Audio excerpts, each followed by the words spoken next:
IVF किन असफल हुन्छ? आउनुस् यसको बारेमा आज केही सत्य तथ्य जानकारी लिऊँ। नमस्कार, म डाक्टर अनुपमा, निसन्तान विशेषज्ञ, स्त्रीरोग विशेषज्ञ र प्रसुति रोग विशेषज्ञ। आइभीएफमा कृत्रिम रूपमा भ्रूण बनाएर भ्रूण पाठेघरमा हालिन्छ र यो उपचारबाट दम्पतिको गर्भ रहने सम्भावना 40 देखि 50% म्याक्सिमम वृद्धि हुन्छ। तर हरेक दम्पतिको निसन्तानपनको कारण फरक हुन्छ र त्यो कारण अनुसार सफलता दर घटबढ हुन सक्छ।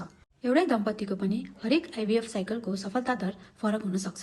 आइभीएफ फेल हुनुका मुख्य कारणहरूमा क्रोमोजोमली एब्नर्मल एम्ब्रियो अर्थात् भ्रूण एब्नर्मल बनेको छ भने, पाठेघरका समस्या जस्तै सिस्ट ट्युमर, पाठेघरको लाइनिङमा समस्या, adenomyosis, Asherman syndrome, endometrial polyp, uterine septum, महिलाको अण्डा र पुरुषको वीर्यमा गुणस्तरको समस्या, महिला पुरुषको बढ्दो उमेर, महिला पुरुषमा भएका केही दीर्घायु रोग जस्तै hypertension, diabetes, thyroid.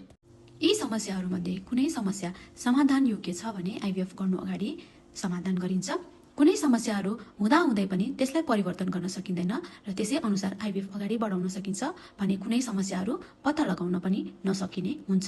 Hypertension, diabetes, thyroid, युट्रसमा सेप्टम, पोलिप आदिहरूलाई समाधान गरेर आइभीएफ अगाडि बढ्न सकिन्छ।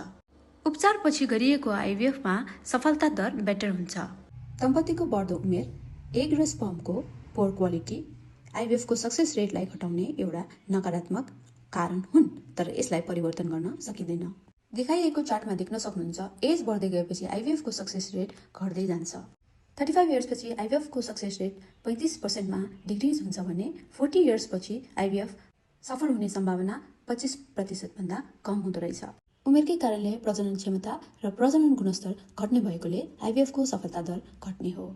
कति पेल्भिक प्याथोलोजीहरू जस्तै एडिनोमायोसिस, एन्डोमेट्रियोसिस, फाइब्रोइडहरू पनि हरेक इन्डिभिजुअलको लक्षण, अवस्था, साइज, लोकेसनको आधारमा बिना सर्जरी पनि आइभीएफमा बेबी प्लानिङको लागि अगाडि बढ्नुपर्ने हुन सक्छ। तर आइभीएफ असफल भएपछि हिस्टोस्कोपी, ल्याप्रोस्कोपीको सल्लाह पछि आएर दिनुपर्ने पनि हुन सक्छ। यसरी इन्डिभिजुअलाइज प्रोटोकल फलो गरेमा अननेसेसरी सर्जरीबाट बच्न सकिन्छ र आइभीएफबाटै छिटै सन्तान प्राप्तिको इच्छा पूरा हुन सक्छ।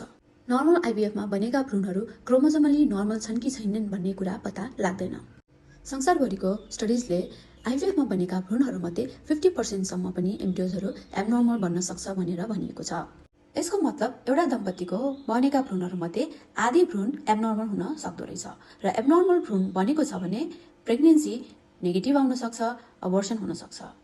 माइक्रोस्कोपिक एसेसमेन्टबाट जेनेटिक एसेसमेन्ट हुन सम्भव छैन। उमेर बढ्दै गएपछि आइभीएफमा बनेका भ्रूणहरू क्रोमोजोमली एब्नर्मल हुने सम्भावना पनि बढ्दै जान्छ। पाठेघरको लाइनिङको कारणले आइभीएफ फेल हुने पनि एउटा कारण हुन्छ। केही कारणहरू डिटेक्टेबल हुन्छन् जस्तै थिन एन्डोमेट्रियम, एनाटोमिकल एब्नर्मलिटिज जस्तै फाइब्रोइड, एडिनोमायोसिस, पोलिप, सेप्टम।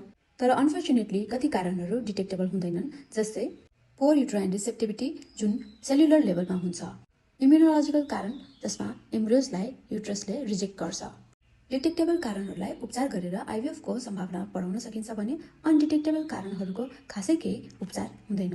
त्यही भएर निसन्तानपन भइरहेका दम्पतिहरूलाई आइभीएफ पटक पटक गर्नुपर्ने पनि हुन सक्छ भनेर काउन्सिलिङ गर्नु जरुरी हुन्छ र असफल हुँदै गएपछि एडेड इन्भेस्टिगेसन र ट्रिटमेन्टको सल्लाह पनि दिनुपर्ने हुन सक्छ।